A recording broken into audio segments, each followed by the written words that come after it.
ರಾಜ್ಯದ ನ್ಯಾಯಸಮ್ಮತವಾದಂಥ ಹಕ್ಕುಗಳನ್ನು ಬೇಡಿಕೆ ಮಾಡಿದ್ರೆ ಫೆಡರಲ್ ಸ್ಟ್ರಕ್ಚರಲ್ಲಿ ಹೇಗೆ ಆ ಥರ ಪರಿಭಾವಿಸ್ತಿರೋದು?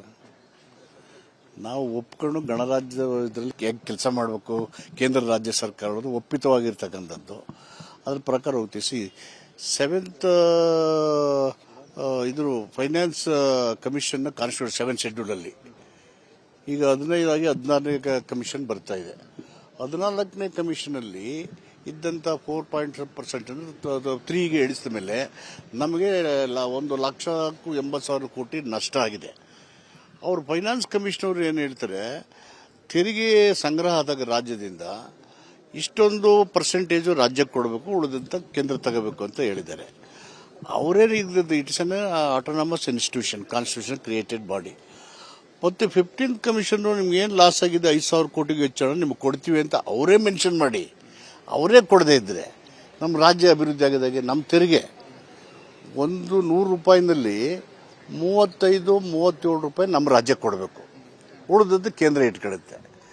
ಈಗ ನಮ್ಗೆ ಕೊಡ್ತಾ ಇರೋದು ಬರೀ 12 ಅಥವಾ 13 ರೂಪಾಯಿ ಅಷ್ಟೇ. ಇದು ಕೊಟ್ಟಿಲ್ಲ ಸ್ವಾಮಿ, ಇದು ನಮ್ಗೆ ಬರಬೇಕು, ನಮ್ಮ ತೆರಿಗೆ ನಿಮ್ಗೆ ಕೊಟ್ಟಿದ್ದೀವಿ, ಇದು ಕೊಡಿ ಅಂತ ಕೇಳಿದ್ರೆ ಆ ದೇಶ ವಿಭಜನೆ ಹೆಂಗಾಗುತ್ತೆ? Is it not the duty of the central government to intervene with the 7th or the finance commission to set right the things as far as the finance allocation is concerned? Though it is created constitutionally, the union government has to intervene. Planning ಮಾಡೋರು ಯಾರು, commission appointment ಮಾಡೋರು ಯಾರು ನೋಡ್ಕೋಬೇಕಲ್ವಾ? ಮತ್ತು ರಾಜ್ಯ ಹೆಂಗ ಎಲ್ಲ ಸಮಾನಾಂತರವಾಗಿ ಬೆಳೆದು ದೇಶ ಸಮೃದ್ಧ ಆಗದೆ ಹೆಂಗೆ? ಇಲ್ಲ, ಅವರೇ ಕೊಟ್ಟಿರ್ತ ಅಂಕಿ ಅಂಶಗಳ ಆಧಾರದ ಮೇಲೆ ಎಲ್ಲ ವಿವರ ನಿಮ್ಮ ಮುಂದೆನೂ ಹೇಳಿದ್ದಾರೆ ಮುಖ್ಯಮಂತ್ರಿಗಳು, ಅಲ್ಲೂ ಹೇಳಿದ್ದಾರೆ, ಕೇಂದ್ರ ಸರ್ಕಾರಕ್ಕೂ ಮನವರಿಕೆ ಮಾಡಿದ್ದಾರೆ. ಬರ ಬಂದಿದೆ ಅಂತ ಅವರು ಟೀಮು ಕಳಿಸಿದ್ದಾರೆ, 4-6 ಬಾರಿ ಟೀಮ್ ಹೋಗಿದೆ, ಪತ್ರ ಬರೆದಿದ್ದಾರೆ. ಇನ್ನೂ ಕ್ಯಾರಿ ಅಂದಾದ್ಮೇಲೆ ಫೆಡರಲ್ ಸ್ಟ್ರಕ್ಚರ್ ಯಾವ ಥರ ಕೆಲಸ ಮಾಡಬೇಕು? ನಾವು ದೇಶ ಒಟ್ಟಾಗಿರಬೇಕು ಅನ್ನೋದ್ರ ಬಗ್ಗೆ ಎರಡನೇ ಮಾತೇ ಇಲ್ಲ. ಅವ್ರು ಮಾತಾಡೋದು ಧರ್ಮ ದೇಶದಲ್ಲಿ, ದೇಶದಲ್ಲಿ ದೇಶವನ್ನು ವಿಭಜಿಸುವ ಪ್ರಯತ್ನ ಮಾಡೋರು ಮತೀಯವಾದಿಗಳು, ಕೋಮುವಾದಿಗಳು. ಸಂವಿಧಾನದ ಕೆಳಗಡೆ, ನಾವು ಪ್ರಿಯಾಂಬಲ್ ಕೆಳಗಡೆ ಇಡೀ 140 ಕೋಟಿ ಜನ ಸರಪಳಿ ತರ ಜೋಡಿಸ್ಕೊಂಡು ಒಟ್ಟಾಗಿರ್ಬೇಕು ಅನ್ನೋರು ನಾವು.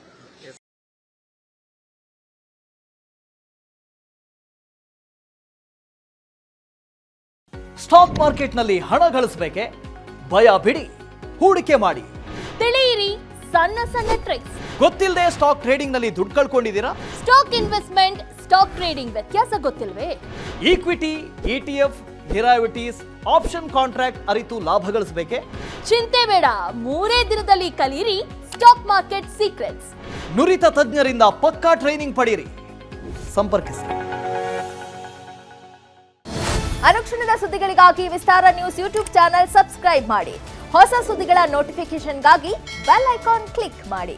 ಲೇಟೆಸ್ಟ್ ಅಪ್ಡೇಟ್ಸ್ಗಾಗಿ www.vistaranews.com ವೆಬ್ಸೈಟ್ಗೆ ವಿಸಿಟ್ ಮಾಡಿ. ಅಂಗೈಯಲ್ಲೇ ಜಗತ್ತಿನ ಸುದ್ದಿ ತಿಳಿಯಲು ವಿಸ್ತಾರ ನ್ಯೂಸ್ ಕನ್ನಡ ಆಪ್ ಡೌನ್ಲೋಡ್ ಮಾಡಿ.